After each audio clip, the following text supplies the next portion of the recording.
अस्सलाम वालेकुम दोस्तों, आज मैं आपको एक ऐसा राज बताने जा रहा हूँ जो आपकी ज़िंदगी को हमेशा के लिए बदल देगा।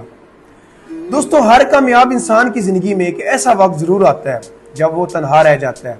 ना उसके दोस्त, ना उसकी फैमिली, ना कोई सपोर्ट, सिर्फ वो और उसके ख्वाब और उसकी तन्हाई।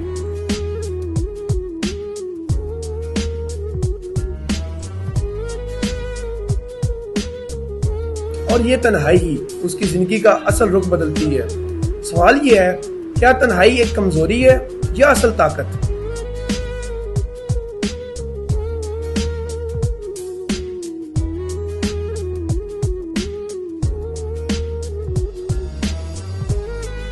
आज हम मिलकर इस तन्हाई के राज को खोलेंगे, हिस्ट्री, साइंस, साइकोलॉजी और रियल लाइफ की एग्जांपल्स के जरिए। अगर आप इस वीडियो के एंड तक रहेंगे तो आप तन्हाई को एक नई नजर से देखोगे।